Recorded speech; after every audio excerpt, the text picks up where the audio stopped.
आज हम जानेंगे क्या करें जिससे मोक्ष नजदीक आए बिना किसी उच्च तपस्या साधना कष्ट को सहे। तो घर में रहते हुए ही आराम पूर्वक मोक्ष की साधना हो जाए तो इसके लिए भी भगवान महावीर ने एक रास्ता बताया है। उन सब लोगों के लिए जो अपने आप को असमर्थ पाते हैं ज्ञान ध्यान तप स्वाध्याय में अपना ज़्यादा समय लगाने में, वे केवल एक उपाय करें, रोज की एक शुद्ध सामायिक करें। जैसा कि भगवान ने कहा है कि एक शुद्ध सामायिक नरक को टालने की क्षमता रखती है। तो जानते हैं सामायिक के कितने भेद हैं, कौन सी शुद्धि सामायिक में रखनी होती है जिससे एक शुद्ध सामायिक का पूरा पूरा फल मिल सके।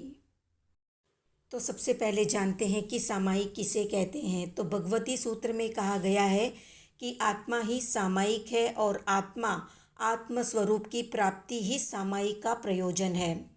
सामायिक के दो भेद हैं, द्रव्य सामायिक और भाव सामायिक।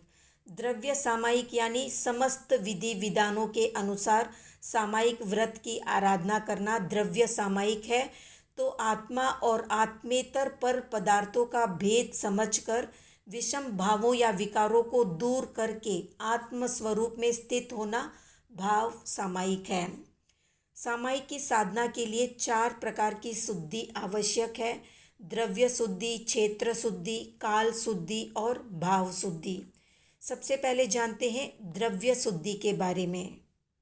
सामायिक के उपकरण यानी आसन, मुंहपत्ती, चोलपट्टा, दुपट्टा, पूंजनी, माला, पुस्तकें आदि राग द्वेष उत्पन्न करने वाली न हो और बहुमूल्य न हो। वस्त्र आभूषण अहंकार बढ़ाने वाले होते हैं, इसलिए इनसे दूर रहें। पुस्तकें अश्लील, कामोत्तेजक, कषायवर्धक और मानसिक भावनाओं को विकृत करने वाली नहीं होनी चाहिए। सामायिक करते समय इस बात का ध्यान रखें और उपकरण अशुद्ध भी नहीं होने चाहिए। तो इन सब चीज़ों का ध्यान रखना द्रव्य शुद्धि कहलाता है। अब जानते हैं क्षेत्र शुद्धि के बारे में। सामायिक करने का स्थान शांत, पवित्र और एकांत होना चाहिए। वहाँ पर कोलाहल बिल्कुल भी नहीं होना चाहिए। जहाँ राग वर्धक चित्र न हो, त्रस और स्थावर जीवों की बहुलता न हो, यानी कीड़े मकोड़े वगैरह जीव न हो या पास में पशु पक्षी न हो। खाद्य अलंकार, शस्त्र या श्रृंगार आदि आदि की सामग्री भी सामायिक जहाँ पर कर रहे हो वहाँ पर नहीं होनी चाहिए। अर्थात जहाँ विषय वासनाओं को बढ़ाने वाले साधन न हो वही स्थान सामायिक के लिए उपयुक्त है। इसलिए धर्म स्थानक में सामायिक करना अति उत्तम रहता है। अब जानते हैं काल शुद्धि के बारे में। मल मूत्र की बाधा से रहित समय में कभी भी सामायिक की जा सकती है।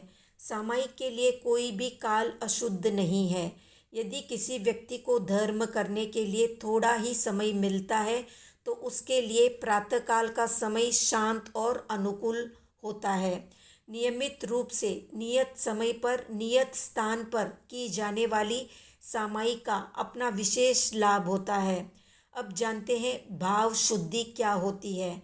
तो आर्त ध्यान और रौद्र ध्यान का त्याग करके धर्म ध्यान, अंग स्मरण, स्तुति, अनित्य आदि भावना, शास्त्र स्वाध्याय, आलोचना आदि शुभ भावों का आश्रय लेकर आत्मा को उज्जवल, शांत और निर्वध्य बनाना ही सामायिक की भाव शुद्धि है।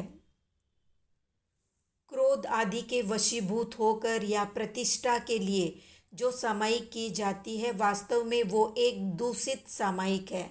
सामायिक करके जो गृहस्थ गृह कार्यों का या घर के कामों का चिंतन करता है, व्यापार धंधे के बारे में सोचता है, वैसा व्यक्ति आर्त ध्यान में लग जाता है, उसकी सामायिक निष्फल हो जाती है। उसे वो फल सामायिक का नहीं मिलता जो मिलना चाहिए। तो द्रव्य क्षेत्र काल भाव की शुद्धि को समझने के बाद एक शुद्ध सामायिक करेंगे तो एक सामायिक भी मोक्ष की निकटता का कारण बन जाएगी। तो कितने लोगों को लगता है कि वे रोज शुद्ध सामायिक करते हैं, कमेंट में बताएं।